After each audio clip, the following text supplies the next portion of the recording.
Bueno, como ustedes saben, en esta ocasión nos acompaña como conferencista la candidata a doctora Daniela Araya Bastias, quien es profesora de Estado en Matemática y Computación por la Universidad de Santiago de Chile y posee un magíster en Ciencias con especialidad en Matemática de la misma casa de estudios.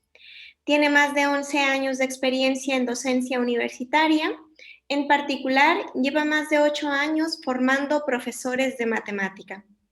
Actualmente es candidata a doctora en educación matemática por la Universidad de Los Lagos y se desempeña como académica de la carrera de Pedagogía en Matemática y Estadística de la Universidad Central de Chile.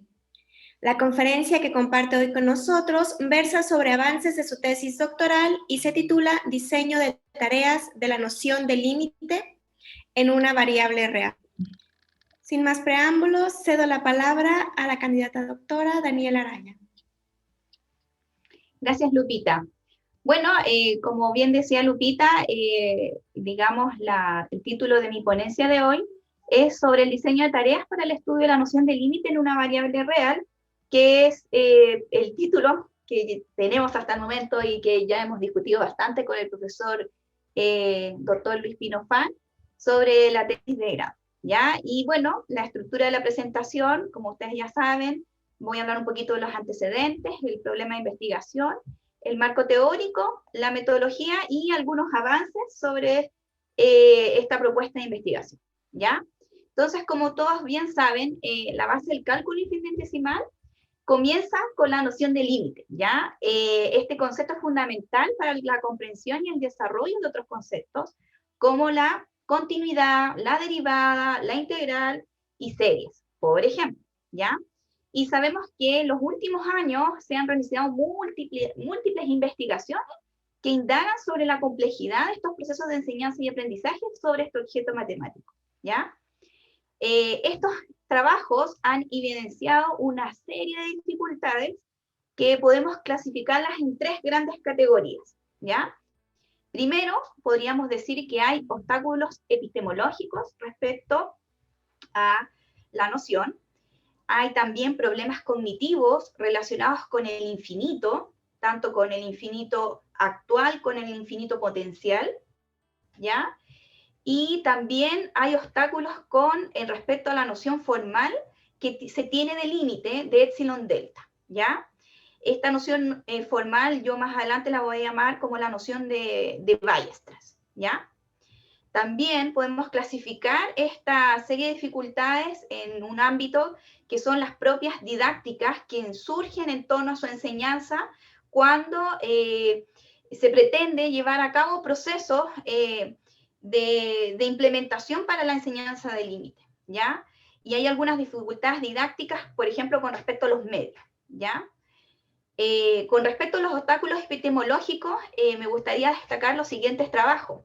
Por ejemplo, Sierpinska propone una serie de obstáculos epistemológicos basándose en la génesis histórica del concepto, ¿ya? Él habla y desclasifica estos obstáculos epistemológicos como le llama el primero infinity error, otros obstáculos relacionados con la noción de función, otros obstáculos que son del tipo geométrico, otros que son del tipo lógico y de símbolos, ¿ya? El horror se refiere más que nada a los procesos que llevan a cabo los estudiantes para, por ejemplo, determinar límites y intuyen, por decirlo así, de manera muy, entre comillas, inductiva, sobre algunas, por ejemplo, sucesiones. Entonces ellos, en vez de estudiar a cabalidad los términos propiamente tal de una sucesión, ellos con 3, 4 términos generalizan, ¿ya? Y a eso le llama Sierpinska este obstáculo, que estuvo presente, digamos, en el desarrollo histórico del concepto. Cornu también hizo hace un aporte muy fundamental en su tesis doctoral y también estudia las concepciones y obstáculos epistemológicos y la dificultad que existe entre la transición que hay de la aproximación numérica del límite a esta noción formal. Cuando se habla de esta noción formal, nuevamente se habla de esta noción epsilon delta, ¿no? Artigue, por ejemplo, también enfatiza que la complejidad de este concepto de límite tiene otras nociones matemáticas involucradas, ¿ya? Que también son de difícil comprensión, tales como la noción de función, número real, ¿ya? Con respecto a los problemas relacionados con el infinito y la definición formal de epsilon delta, Baratman en 2017 lleva a cabo un estudio en que evidencia que 78 estudiantes piensan que el 0,9 periódico es menor que 1, ¿ya? Y debido a esto es que generalizan ciertas propiedades que se tienen en un estado finito a un estado infinito. ¿A qué se refiere con eso? Que, por ejemplo, consideran el infinito los estudiantes como un número o que aplican procedimientos algebraicos a procesos finitos y los, por decir así, generalizan a un estado infinito, o sea, hacia el límite. Mamona Downs, por ejemplo, en el año 2001 también demostró que uno de los problemas con límite de sucesiones es que los estudiantes poseen argumentos intuitivos para el concepto de infinito. Y nuevamente hay un error donde los estudiantes tratan al infinito, a la noción de infinito, como un número, ¿ya? Por otra parte, Blasquez y Ortega, 2006, demostró que los alumnos presentan problemas con esta interpretación del simbolismo algebraico vinculado a lo que es el valor absoluto, la representación geométrica, ¿ya? Y a confusión con las desigualdades, ¿ok? Que también confunden el rol que tiene nuevamente el epsilon delta, perdón, en la noción del límite formal que hoy conocemos en el currículum, que es sabemos introducida por Ballestras, ¿ok? Con respecto a las dificultades didácticas en torno a la enseñanza del límite, por ejemplo, podemos destacar a Crayan, que usan software geométricos, ¿ya? Con el fin de evocar en los estudiantes un razonamiento intuitivo para establecer ciertas demostraciones visuales respecto a esta noción, ¿ya? Ahora, sin embargo, hay que tener especial atención en los posibles errores visuales que el software muestra. De hecho, en esta investigación hay estudiantes que interpretan o malinterpretan debido al software ya, no sé, pues el límite de una asíntota que creían que se alcanzaba, por ejemplo, ¿ya? Entonces, eso Cragen lo evidencia en su investigación. Ya, Fuentementeros y Font también hacen un estudio sobre la noción de límite y, bueno, obviamente concluyen que esta triple representación gráfica, numérica y simbólica del concepto obviamente es primordial para el aprendizaje y que las tareas que solo propicien este concepto de límite de manera intuitiva puede provocar dificultades en la conceptualización nuevamente del infinito actual. ¿Ya? Algunos estudios históricos y epistemológicos que yo consideré en mi trabajo fueron los siguientes. Si bien Valdivia y Gardín 2008 realizan un estudio histórico epistemológico más de la noción infinitesimal, pero está completamente ligada con la noción de límite, ¿ya? También Medrano y Pinofán 2016 realizan un estudio histórico epistemológico y ellos identifican 7 estadios, le llaman ellos, de la noción de límite, ¿ok? Entonces, respecto a las propuestas didácticas, ya Blasquez y Ortega nuevamente publican, digamos, la necesidad de utilizar, bueno, establecen la necesidad nuevamente de que las tareas tienen que, digamos, evocar distintos registros, ¿no? Ya sea algebraico, numérico, gráfico, verbal, etcétera, ¿ya? Y ellos proponen una nueva definición de límite, ¿ya? Basada, digamos, en una aproximación, por decirlo así, numérica, y no en la definición propuesta por Ballestras. Y ellos hacen un estudio de cómo le va a los estudiantes con esta noción, y concluyen que esta nueva noción, obviamente, les es mucho más amigable a los estudiantes que la que tenemos propuesta actualmente en el currículo. Bueno, Fernández 2000 también propone utilizar software matemático, pero la gracia de este estudio, y a diferencia de otros, es que utiliza, digamos, o favorece la visualización de la representación más gráfica y numérica del límite que en otros estudios anteriores que evoca todas las representaciones. Y Soler de Dios, que también es una investigación muy interesante, propone unas actividades utilizando fractales, ¿ya?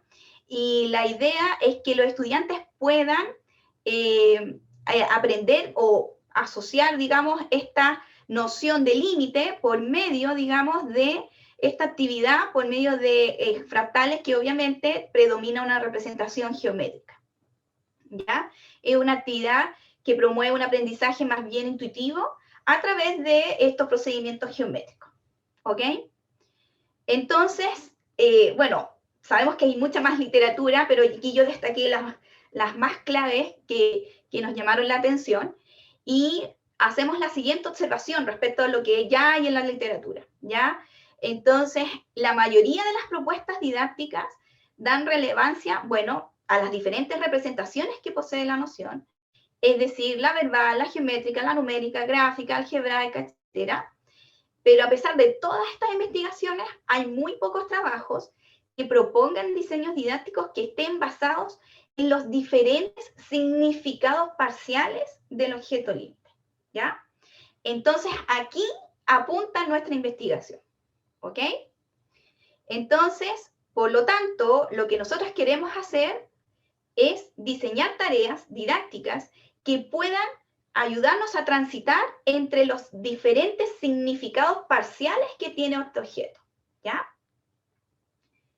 Entonces, debido a las cualidades que poseen estos significados parciales y a la proximidad, digamos, que se encuentran con la noción o significado de Weierstrass, hacemos las siguientes preguntas, ¿ya? Primero, ¿qué características se deberían contemplar en los problemas sobre el límite para rescatar esta riqueza matemática de la noción? ¿Qué tipo de tareas didácticas se pueden promover para movilizar los diferentes significados de límites y sus conexiones de manera que se potencie la noción? Entonces, para poder llevar a cabo y responder esta pregunta, proponemos las siguientes preguntas auxiliares. Por ejemplo, la primera, ¿cuáles son los significados parciales del objeto límite determinados por sus prácticas matemáticas y sus configuraciones epistémicas? ¿Cuáles son los tipos de relaciones que se pueden establecer entre los distintos significados parciales? ¿Qué criterios se pueden establecer para cada significado parcial, relevando la riqueza de los objetos matemáticos y o las prácticas matemáticas? ¿Qué tareas se pueden diseñar para fomentar el uso de los diversos significados parciales de la noción de límite?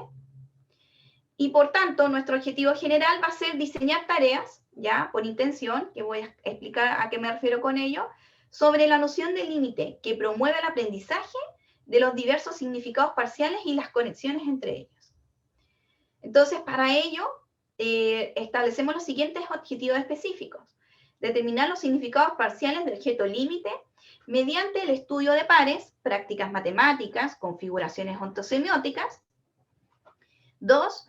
Analizar el tipo de relaciones que se puede establecer entre los diferentes significados parciales, tratando de identificar los pares alternativos para el estudio de la noción. Plantear criterios relacionados a la riqueza de objetos y o procesos que se deben contemplar en las tareas de límite, considerando los objetivos específicos 1 y 2. Diseñar tareas por intención de cada significado parcial de la noción de límite, que potencie el uso de los diversos significados parciales. Validar estas tareas por expertos e implementarlas a un grupo de estudiantes, ¿ya? Y obviamente llevar a cabo el análisis y elaborar las reflexiones y conclusiones finales. ¿Cuál va a ser nuestro marco teórico? Bueno, vamos a utilizar la noción de configuración epistémica y cognitiva del enfoque ontosemiótico, diseño de tareas, idoneidad didáctica y criterios. Y para profundizar un poquito, bueno, sabemos que aquí hay invitados que no conocen muy bien la configuración epistémica, así que voy a ahondar un poquito sobre ello, ¿ok? Entonces, en el EOS asumimos, como dice aquí, que hay un postulado antropológico de la relatividad socioepistémica de los sistemas de práctica y que a partir de los sistemas de práctica emergen objetos matemáticos y los significados. Entonces, cuando en el EOS uno se pregunta qué es o qué significado tiene el objeto matemático límite, entonces el EOS propone lo siguiente, es este sistema de prácticas que realiza una persona, que puede ser significado personal, o compartidas en el seno de una institución, significado institucional. ¿Para qué? Para resolver problemas. En las prácticas matemáticas intervienen objetos ostensivos, símbolos, gráficos, etcétera, y no ostensivos, conceptos, proposiciones, etcétera, que evocamos al hacer matemáticas y que son representados en forma textual, oral, gráfica o incluso gestual, ¿ya? Entonces, habíamos dicho que cuando nosotros realizamos prácticas matemáticas se activa un conglomerado, de objetos primarios, ¿ya? ¿Y cuáles son estos objetos primarios? Bueno, aquí yo destaco las situaciones problemas porque de aquí emerge, por decir así, el sistema de práctica de aquí nosotros, por decir así, emerge todas las sistemas de práctica donde podemos identificar estos objetos, ¿ya? Entonces están dentro de las situaciones problemas, obviamente, hay tareas a las cuales en nuestras prácticas utilizamos elementos lingüísticos para poder llevar a cabo soluciones, estrategias, respuestas, etcétera, y estas expresiones lingüísticas pueden ser verbales, pueden ser orales, gestuales, notaciones, expresiones, símbolos, gráficos, etcétera, ¿ya? También evocamos conceptos, definiciones, ¿ya?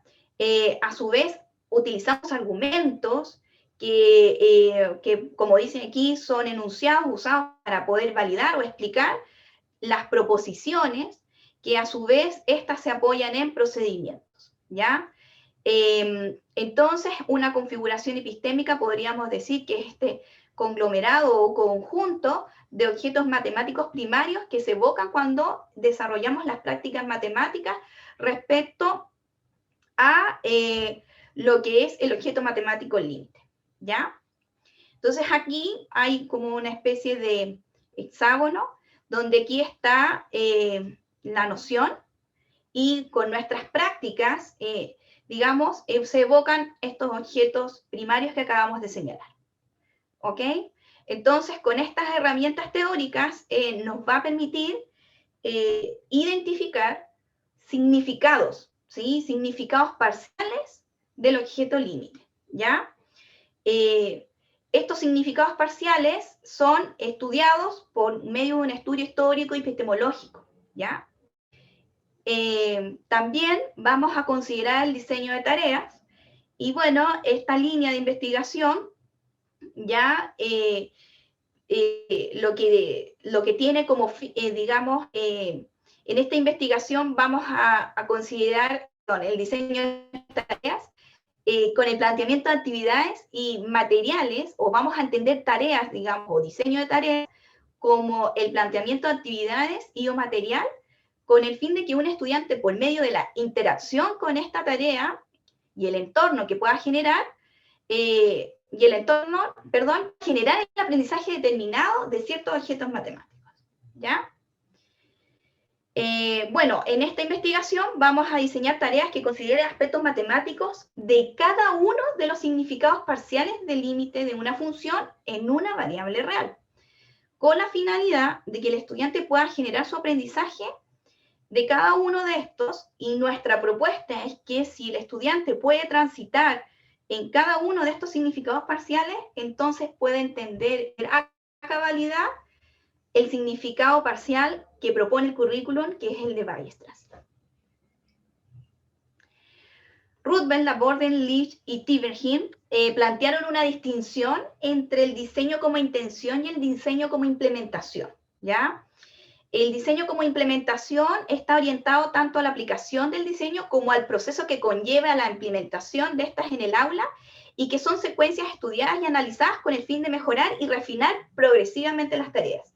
Es decir, el diseño como, digamos, implementación es una secuencia de tareas, ¿ok? O sea, yo implemento, analizo, evalúo, comparo lo que se quería o lo que se pretendía o lo diseñado con la implementación, etcétera, y vuelvo a mejorar mi propuesta de tareas, las implemento de nuevo y así, ¿ok?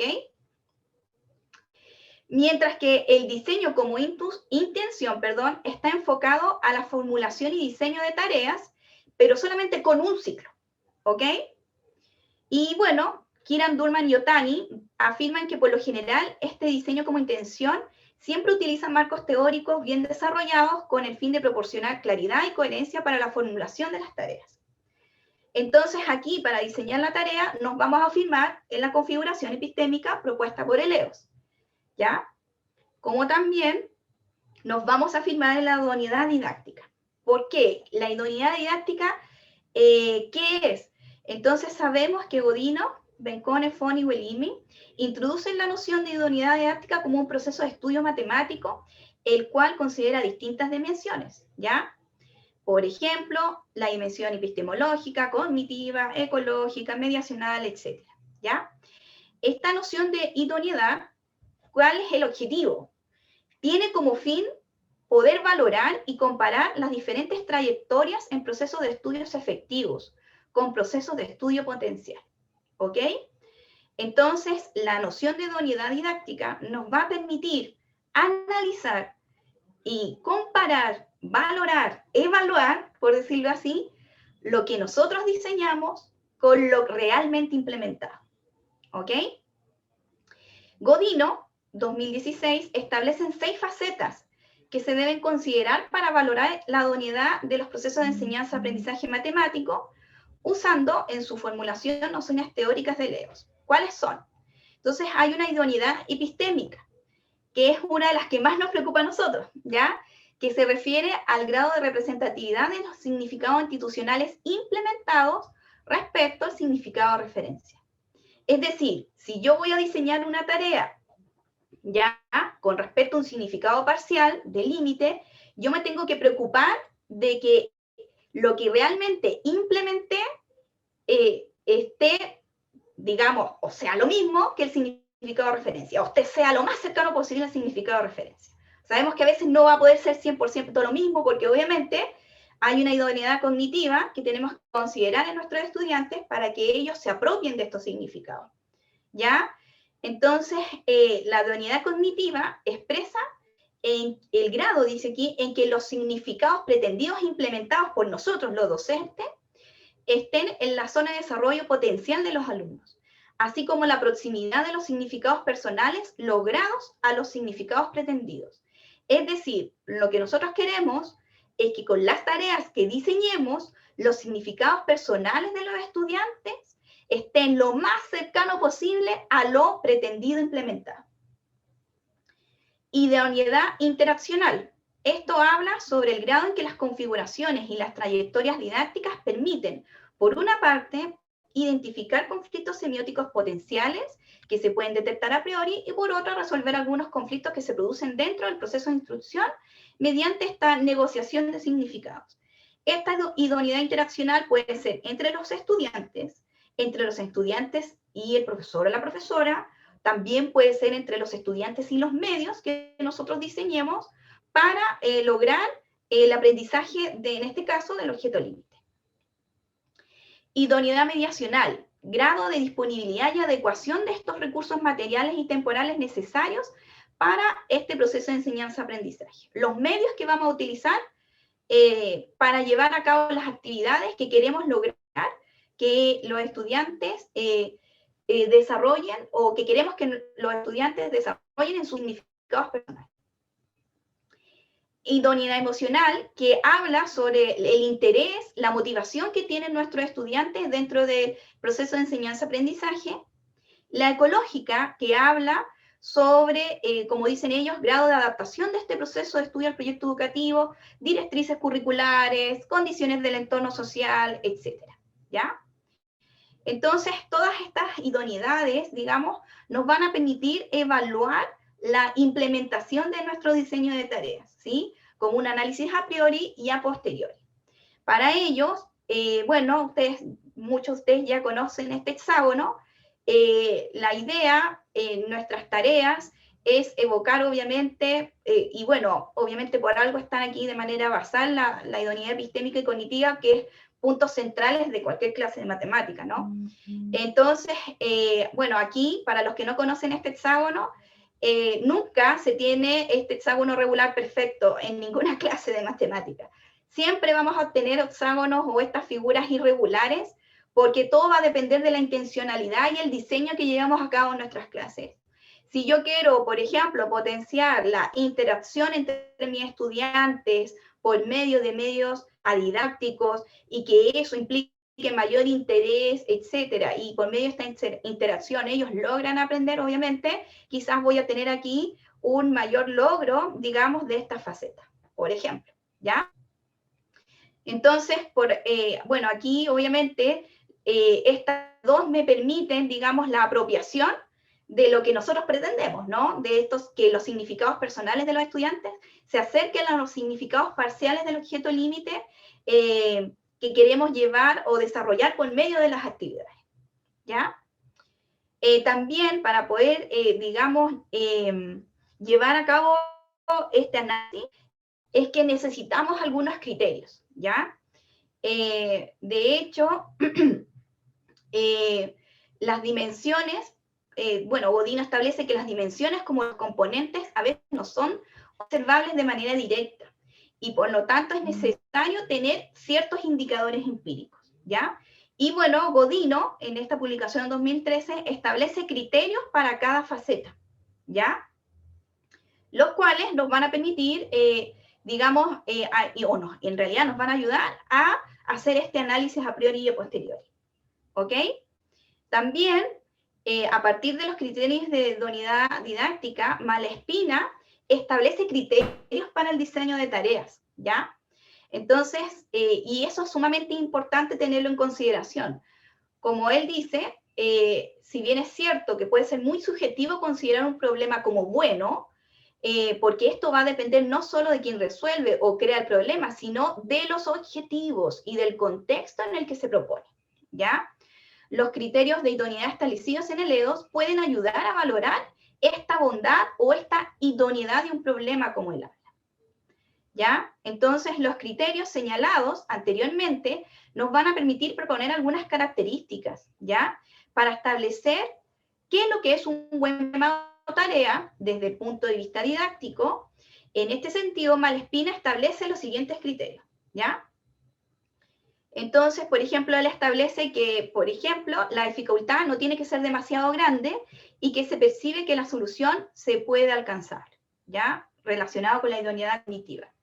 Favorecer intuir un camino para obtener la solución o conjeturar una solución.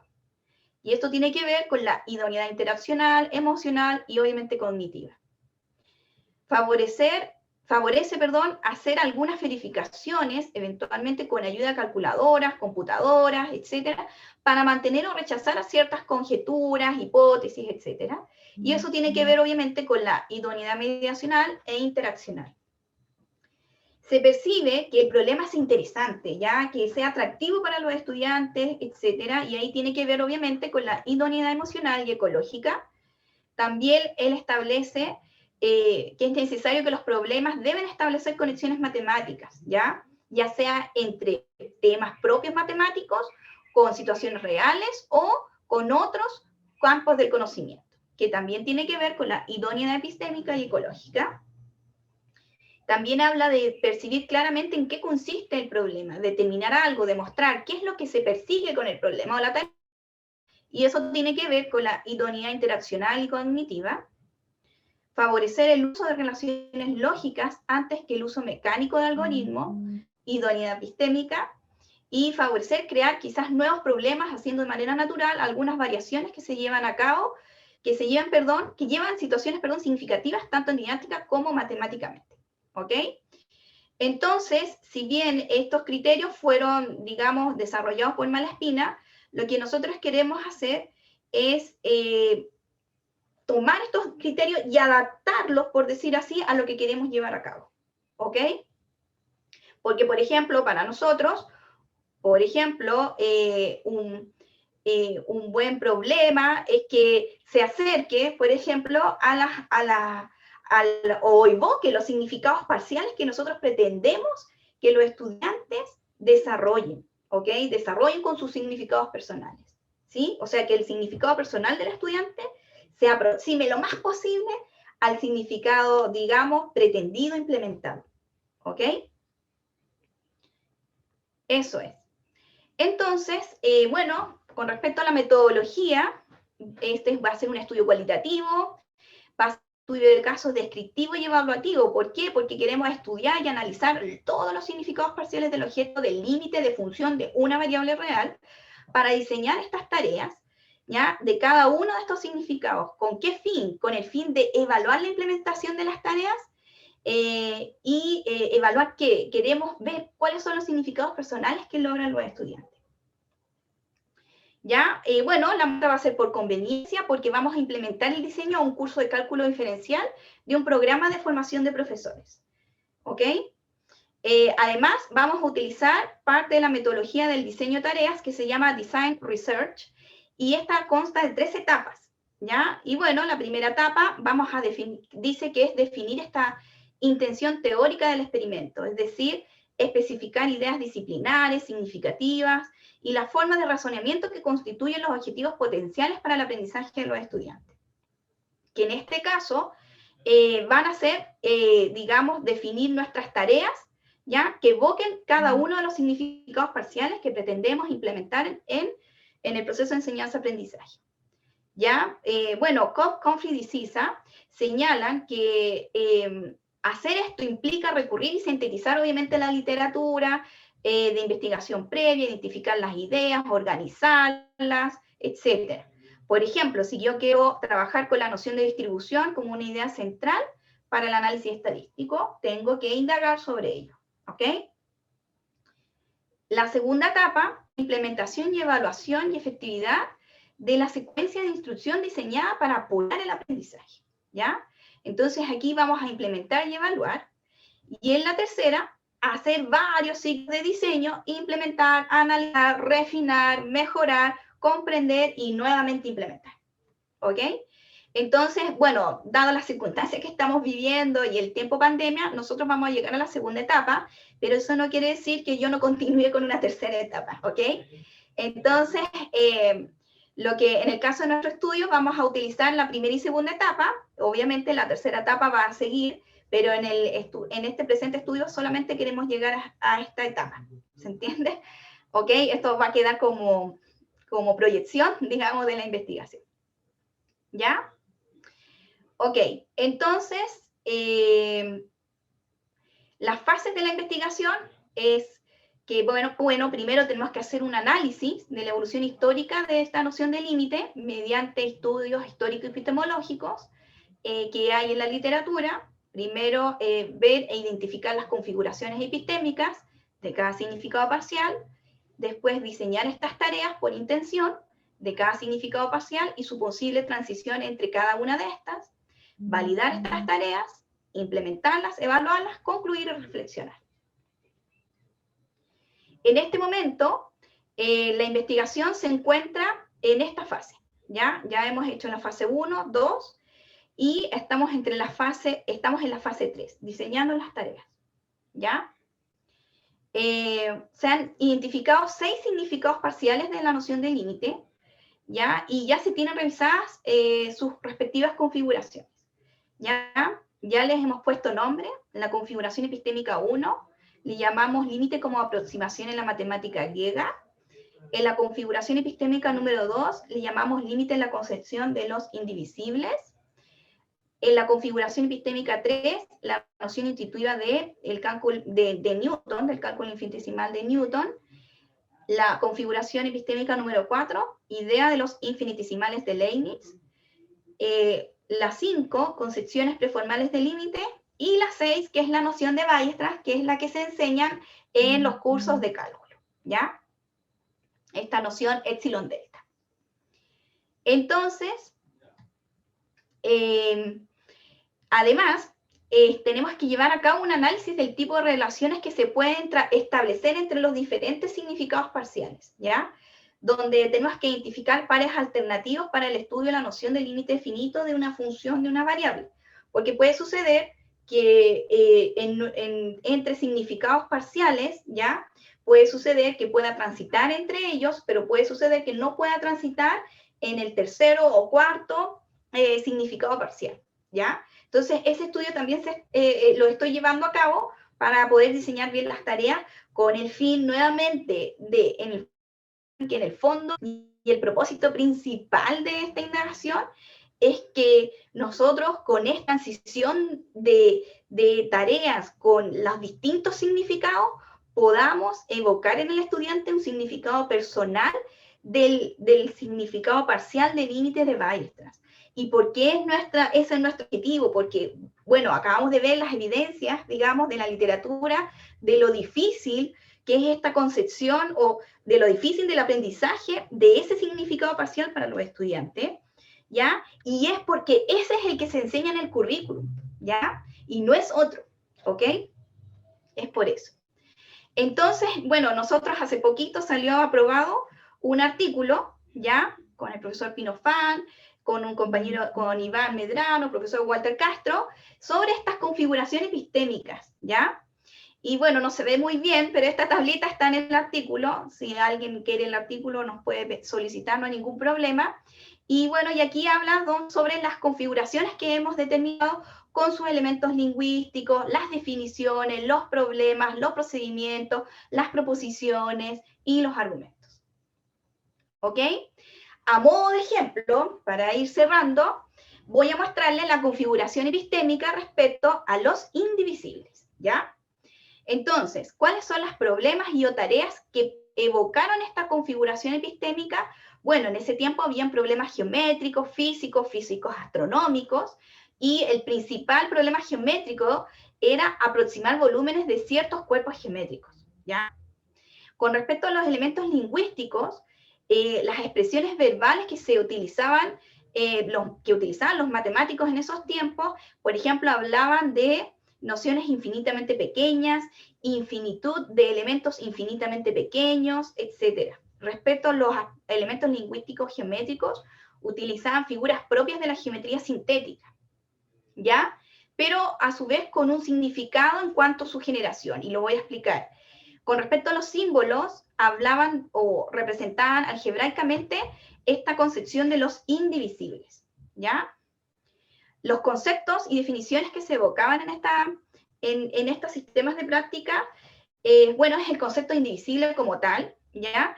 Como esta unidad geométrica infinitamente pequeña.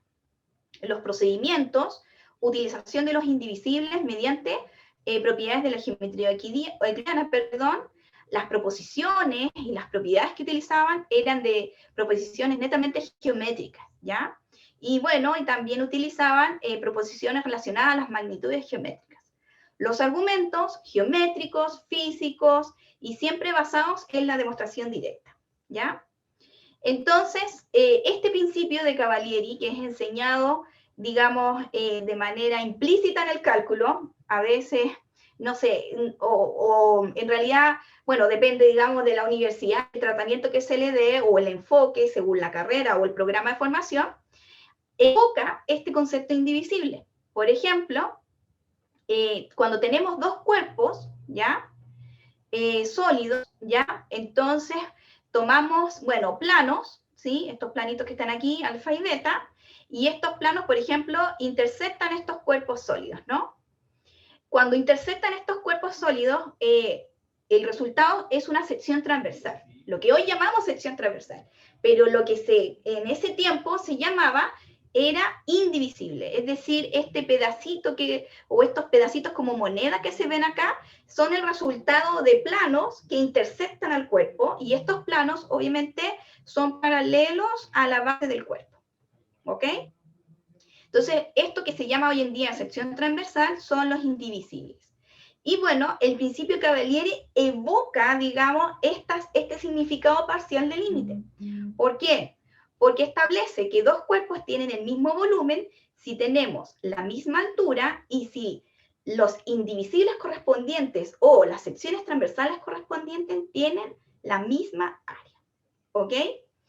Entonces, ¿qué es lo que pretendo yo? Que quiero, por ejemplo, diseñar tareas, ¿ya? Con el fin de que el estudiante utilice los indivisibles de manera intuitiva, ¿ya? Y, por ejemplo, diseñar tareas donde los estudiantes puedan deducir el volumen de un cilindro, por ejemplo. Y, lamentablemente, ¿qué sucede hoy en día? Esa fórmula se da. No se deduce, no se conjetura respecto a ella, etc. ¿ok? Otra, digamos, actividad interesante que estoy diseñando es la siguiente. También, por ejemplo, que es la fórmula del volumen de una esfera. Sabemos que la fórmula es esta expresión que está acá. Muchos alumnos la conocen, la utilizan, pero no saben de dónde proviene o por qué la fórmula es esa, ¿ya? Entonces, aquí nuevamente está este concepto de indivisible y evoca esta noción parcial del límite, ¿ok? O sea, la noción de significado parcial del límite, perdón, ¿ok? Porque si aquí, bueno, hace lo mismo, posiciona los dos cuerpos, por decirlo así, en un plano, ¿ya? Y comparamos estas secciones transversales correspondientes a los planos que van, por decir así, intersectando ambos cuerpos. Estos planos tienen que ser paralelos a los planos de la base. Entonces, los indivisibles o las secciones transversales que resultan son estas figuritas planas que están aquí. En el caso de, de esta figura que está aquí, aquí tenemos dos conos dentro de un cilindro, ¿ok? Entonces, esta sección que está acá, ¿sí? Esta área de esta sección, que es este anillo, digamos, circular, posee la misma área de este circulito que está aquí, ¿ya? Y no es difícil de demostrar eso, ¿ya? Basta como que se fijen, bueno, no se nota mucho, pero acá el radio, digamos, de esta circunferencia es S, pero fíjense que aquí hay un triángulo Pitágoras, ¿no? Entonces, este S se puede escribir en términos de esta distancia y en términos del radio de la esfera, ¿ya? Entonces, este S va a ser, por Pitágoras, bueno, este S al cuadrado va a ser D cuadrado menos este radio al cuadrado, que justamente es el área de este anillo, ¿no? ¿Sí? Fíjense que aquí es el área de esto es pi por S al cuadrado, entonces aquí es simplemente pi por la diferencia de estos dos radios. Y justamente esta área que está acá es la misma que está acá. Entonces, aplicando el principio Cavalieri, el área, digamos, de estos indivisibles, es decir, por cada sección transversal, es la misma, y por ende, el volumen de este cuerpo es el mismo volumen de la figura que, ojo, estoy comparando la figura que está dentro del cilindro, pero afuera, perdón, dentro del, sí, está bien, dentro del cilindro, pero afuera de los dos conos, ¿ok? Y esta demostración es súper simple y muy intuitiva, muy linda, pero que lamentablemente no se aprovecha, ¿ya? Entonces, ¿cuál es la idea, no? Retomando y cerrando la ponencia de hoy. Acabo de mostrarle tareas respecto a esta configuración epistémica, ¿ya? Entonces, la idea es poder transitar entre cada una de ellas. Quizás no voy a poder transitar hacia la de Newton de manera tan intuitiva, ¿ya? Pero la idea es que si la historia nos dice, ¿ya? La evidencia epistemológica histórica nos dice que el objeto límite tuvo muchas dificultades, ¿ya? Y avances y retrocesos, porque no fue un avance lineal, y que además depende de otros conceptos como función, como infinito, como valor absoluto, etcétera, etcétera.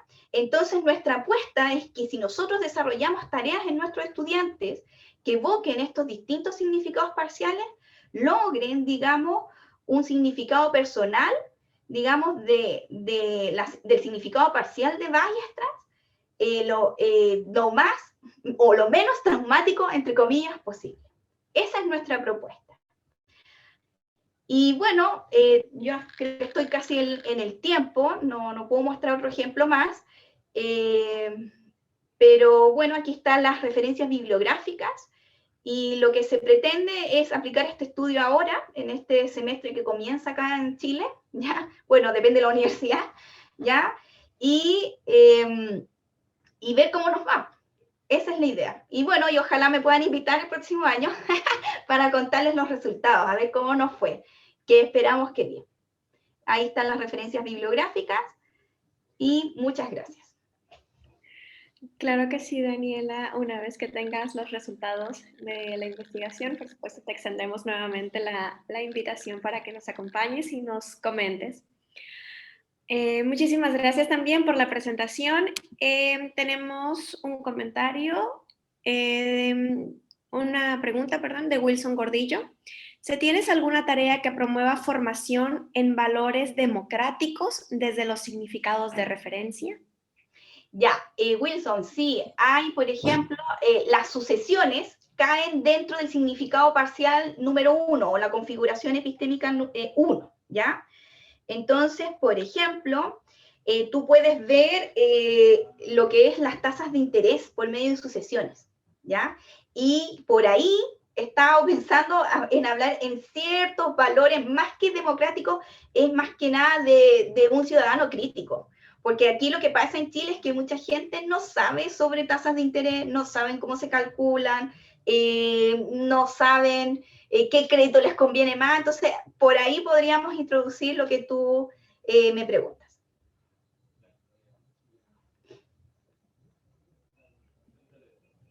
Muchas gracias. Si alguien más desea hacer alguna pregunta, puede igual levantar la mano para darles la palabra o pueden realizar las preguntas, comentarios, reflexiones en el chat. Ok. Tenemos a José Galás.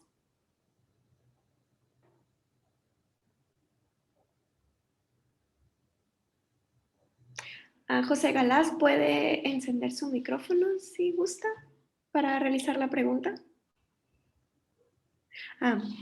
Bien, la paso por el chat. ¿Por qué usará la idoneidad didáctica en la implementación? La idoneidad didáctica nos va a servir más que nada para, bueno, primero, en la parte de Malespina nos ayuda a orientar para construir los problemas. Y segundo, para hacer un análisis de la priori y de la posteriori, por decirlo así. ¿Okay? Entonces, nosotros vamos a diseñar, y obviamente todos sabemos que cuando implementamos tareas, hay distintos factores que hacen que la implementación a veces no salga como uno la diseñó. Entonces, la idoneidad didáctica y sus criterios van a permitirnos hacer ese análisis, ¿no? Y evaluar cómo nos fue, ¿ya? Y en particular, y nuevamente recalco, aquí la importancia es cómo nos fue también, y aquí, digamos, el estrella, el rol estrella, es los significados personales que logran los estudiantes. Muy bien, muchas gracias. Tenemos otra pregunta de Héctor Merino que dice, ¿cómo conseguimos el reporte sobre los avances que mencionan? Voy a poner el archivo en el chat. Supongo que se refiere al artículo que mencionaste. Sí, voy a ponerlo ahorita en el chat. Tiene también la mano levantada el profesor Luis Pino. Tiene la palabra, profesor. Pues muchas gracias, Daniela. Pues felicidades por la presentación, bastante clara. Mira, yo me quería centrar un poquito en la tabla que nos presentas, donde están las configuraciones epistémicas identificadas, que son las asociadas a los diversos significados sobre la noción del límite claro. Porque claro, aquí a lo mejor algo que no se relevó tanto es que lo que contiene esa tabla son una suerte de criterios surgidos desde el estudio histórico epistemológico que pretenden servir como puntapié, como punto de partida para el diseño de tareas que promuevan o que para intentar promover un determinado significado. Entonces, claro, para el diseño, pues tú nos mostrás ejemplos cómo se puede ir utilizando los criterios de cada una de estos significados parciales, ¿no? Estos elementos de la configuración asociados a los significados para el diseño, pero la pregunta sería, ¿qué pasa con el currículum y los libros de texto?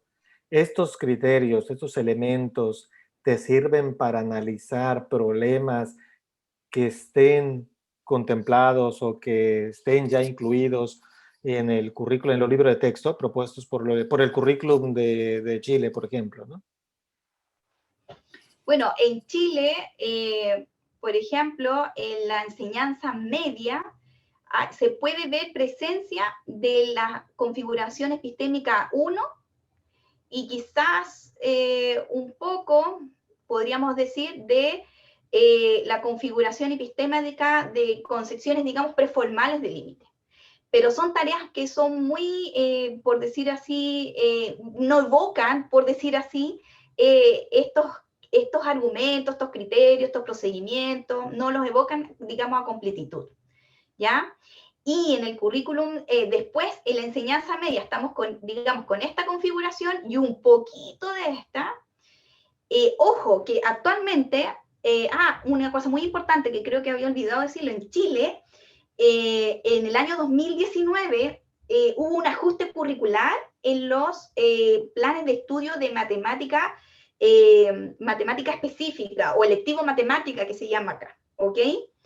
Y en el electivo de matemática, el profesor debe buscar, digamos, esta noción de límite, o sea, este significado parcial, ¿ya? Y ojo, lo debe evocar de una manera en la cual el profesor tiene que, por ejemplo, llevar a cabo actividades donde el estudiante argumente, conjeture, entonces es algo sumamente complejo. Como se publicó recién en el año 2019, incluso yo diría como en noviembre del 2019, hasta el momento son muy pocos los profesores que llevan a cabo la enseñanza de esta noción.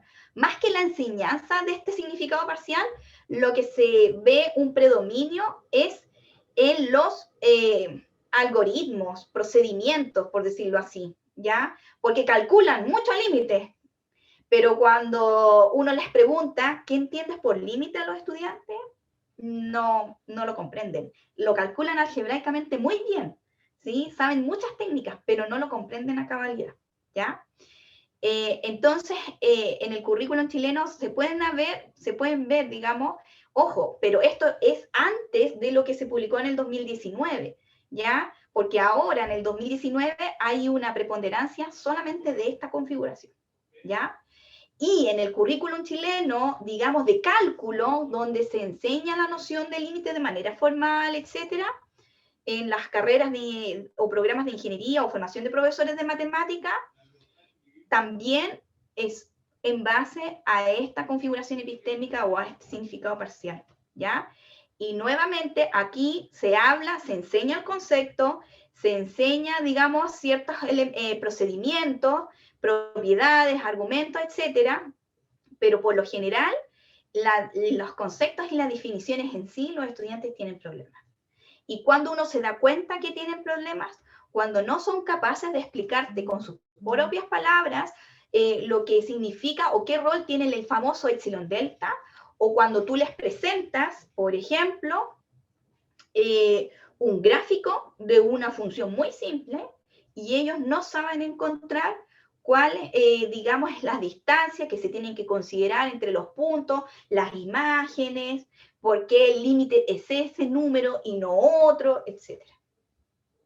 Entonces, se podría decir que actualmente en el currículum chileno hay una preponderancia solamente de esta configuración epistémica en la enseñanza de cálculo a nivel universitario, y en la enseñanza media hay muy poquito sobre esto y hay un salto hacia esto en la universidad. Entonces, también nuestro aporte va a ser, y esperemos que es transitar, ¿no? Tratar de transitar, entre comillas, de manera natural o intuitiva, hacia la configuración que exige el currículo. No sé si respondí con eso la pregunta, profesor. Muy bien, Daniela, muchas gracias. Daniela, ¿tendrás algún ejemplo de cómo analizas los problemas de los libros de texto utilizando estas configuraciones epistémicas? Sí, en el artículo tenemos justamente, a ver si puedo mostrar el artículo, una vez es mejor mostrar el artículo. Por ejemplo, miren, aquí, no sé si se ve lo que estoy mostrando acá. Sí, sí se ve. Perfecto, entonces, miren, esta tarea que está acá sobre el triángulo Sierpinska, ¿ya? Y esta tarea estaba en el antiguo plan y programa de matemáticas, ¿ya? Que era sugerida para enseñar en enseñanza secundaria acá en Chile, en el plan electivo de matemáticas, ¿ya? Entonces, por ejemplo, tenemos el triángulo Sierpinska, que ¿cómo se construye? Bueno, tomamos un triángulo equilátero, ¿ya? Lo dividimos en 4 triángulos congruentes, y a su vez estos triangulitos se dividen en esos 4 que están ahí, etc.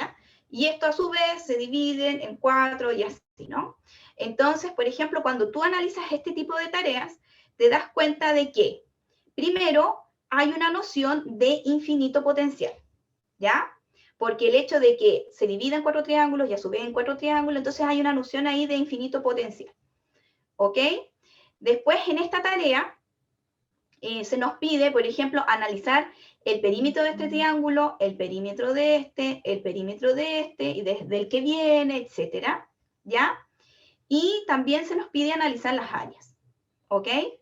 Entonces, bueno, ¿cuál es la gracia de este ejemplo? Que uno, por ejemplo, puede ver de manera intuitiva la noción de límite, y aquí está la configuración epistémica número 1.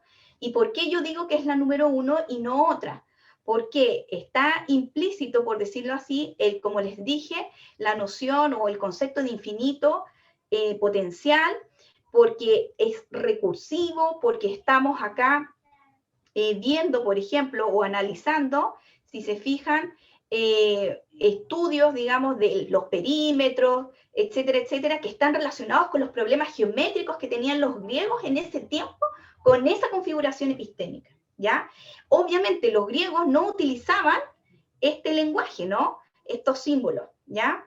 Pero, sin embargo, obviamente, debido a que hoy en día tenemos que enseñar la configuración, perdón, el significado parcial de Weierstrass, es que esto nos puede ayudar a transitar hacia lo que se propone en el currículum.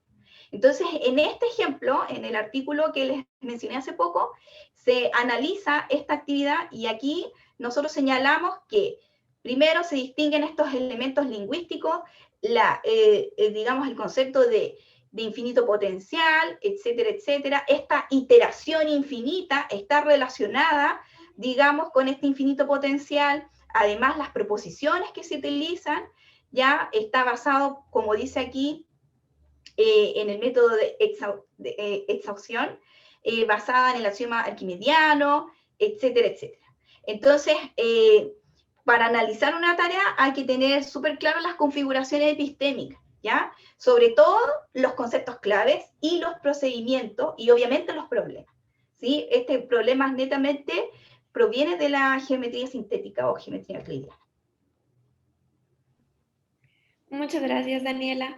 Tenemos una pregunta de Claudio Zamorano que dice, bueno, primeramente te agradece por tu exposición y podrías profundizar en cómo el estudio epistemológico realizado contribuye a la creación de tus tareas. Ya, bueno, aquí está la tablita.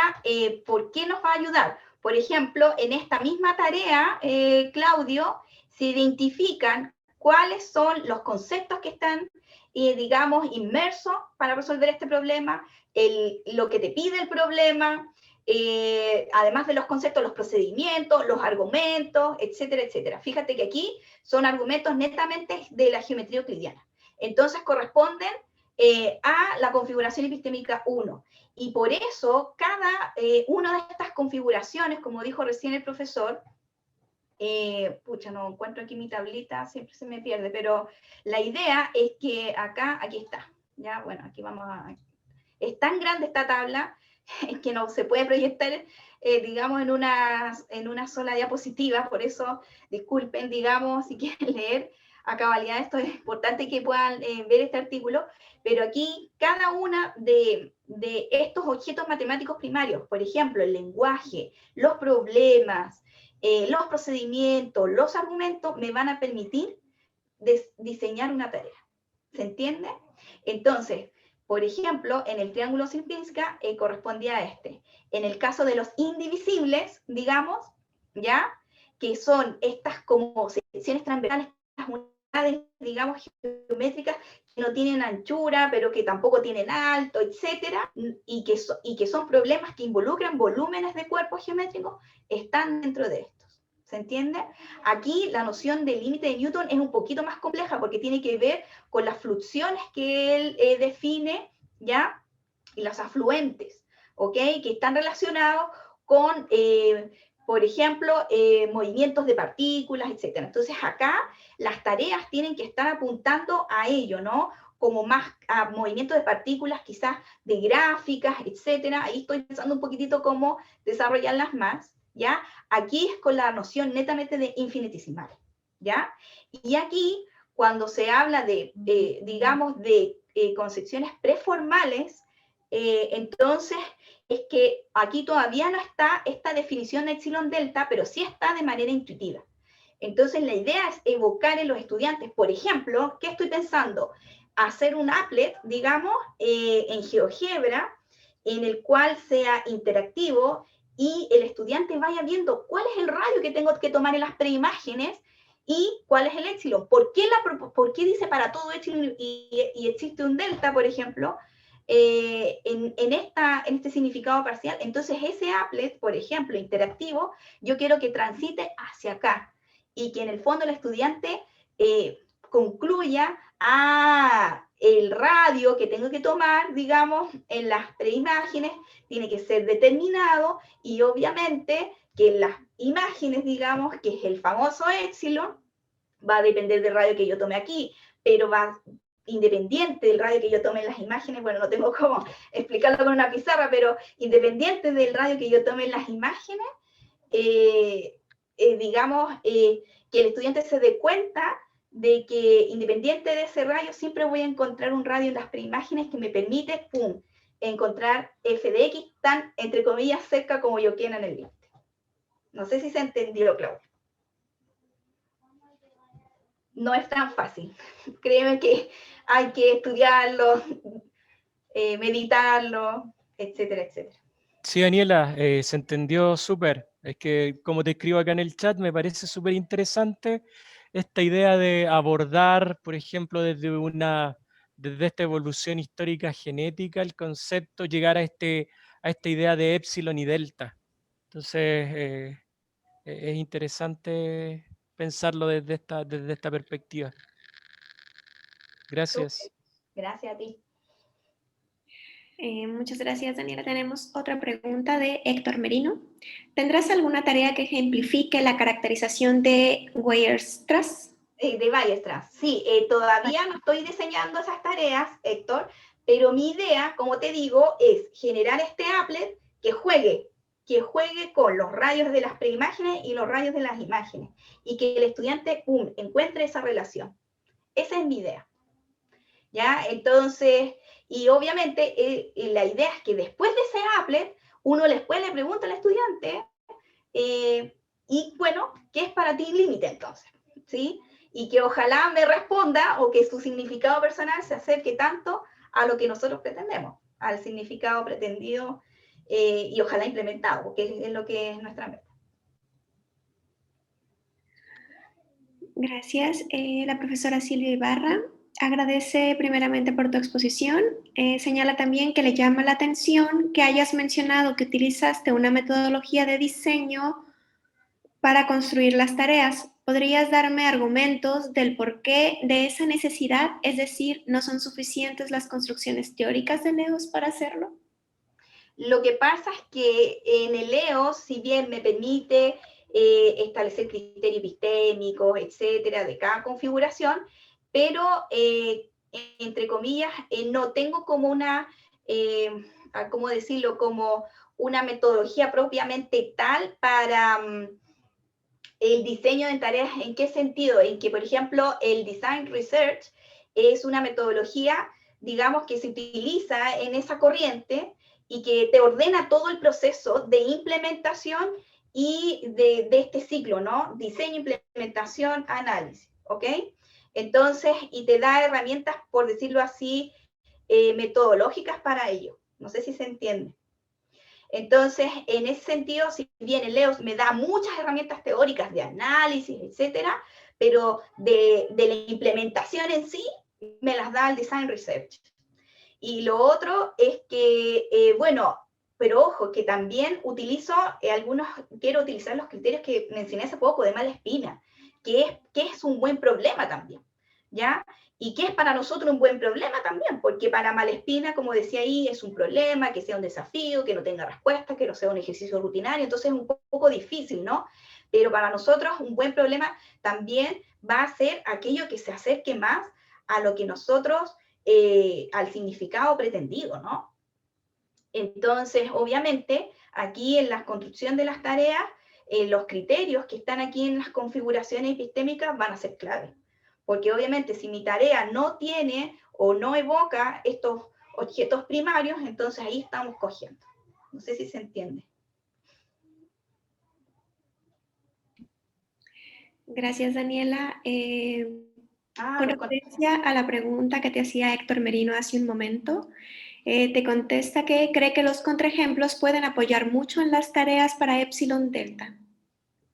Sí, no lo había pensado así, Héctor. Muchas gracias por tu aporte. Lo voy a considerar.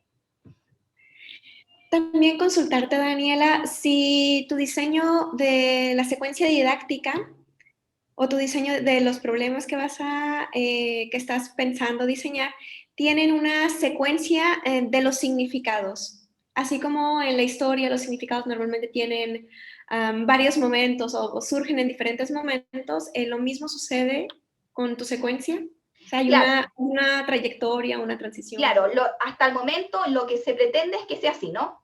Según esta, digamos, exacto, hasta el momento. ¿Por qué digo hasta el momento? Porque a lo mejor puede suceder que, por ejemplo, yo de aquí parta primero con esta o con esta, entonces ahí está la discusión, ¿ya? Ahora, esta que está aquí es la más intuitiva, por decirlo así, entre comillas, y la más, entre comillas, valga la redundancia, más fácil, creo yo, de evocar en los estudiantes, porque hay muchos ejemplos, no solamente está, por ejemplo, el triángulo sin fins, que también hay otras sucesiones de tipo geométrica que te permiten evocar este significado parcial del límite, ¿ya? Y que obviamente que mis estudiantes no me van a responder así, no me van a responder, el límite del perímetro de estos triángulos es infinito, no me van a responder con la noción, digamos, con esta, ¿no? A eso me refiero. No me van a responder con esa noción, pero me lo van a decir intuitivamente. Entonces, de hecho, esa actividad esta que está aquí estaba propuesta para enseñanza media, ¿ya? Entonces, mi idea es, hasta el momento, seguir con, digamos, las configuraciones, con el orden, digamos, digamos, epistemológico histórico, ¿ya? Y puede suceder que haya quizás un cambio, puede suceder que proponga primero algunas tareas de, digamos, de Leibniz antes de las de Newton, ¿sí? Solamente por las aplicaciones que va a tener la de Newton. Entonces, pero ahí está en discusión. Muy bien, muchas gracias. Cedemos la palabra si alguien tiene alguna pregunta u otro comentario. En el chat, Daniela, hay comentarios de felicitaciones por tu trabajo, de agradecimiento. Estuve leyendo los que eran más en sentido de preguntas hacia tu trabajo. Espero si quieres verlos. Bueno, si no hay más preguntas,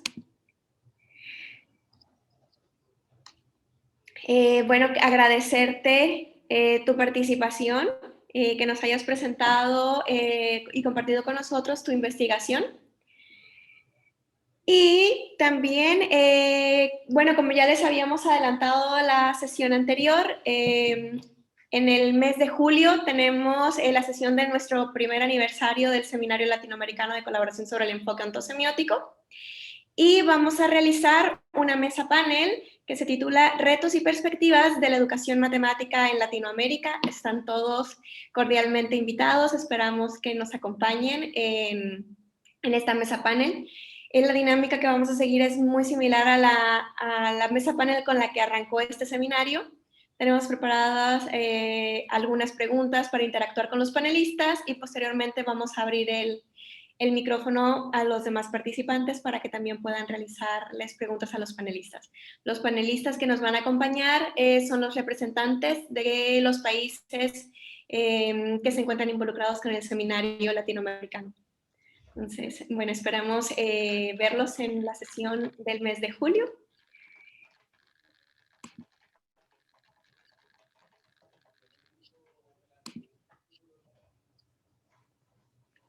Bueno, muchísimas gracias, Daniela, de nuevo por acompañarnos y por haber aceptado la invitación.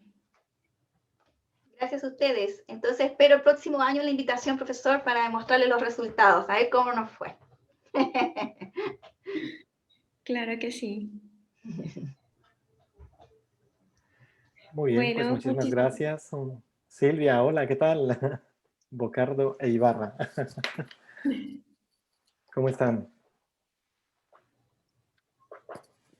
¿Cómo están las Bueno, cosas? aprovechar de agradecer a los amigos que están aquí, gente, colegas, que lamentablemente por distintas circunstancias y por la pandemia no hemos compartido qué es lo que investigamos, amigos.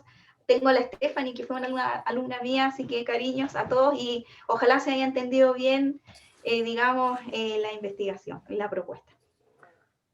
Bueno, de todos modos va a quedar el video, va a quedar el artículo y para quienes tengan alguna consulta, te pueden escribir, ¿cierto, Daniela? Puedes dejar tu correo ahí en el chat. Ok. Para que te sigan escribiendo dudas. Ahí está. El artículo lo coloqué en el chat. De igual forma lo voy a subir a la plataforma del seminario para que quienes deseen puedan descargarlo. Y igual vamos a subir el video de la sesión.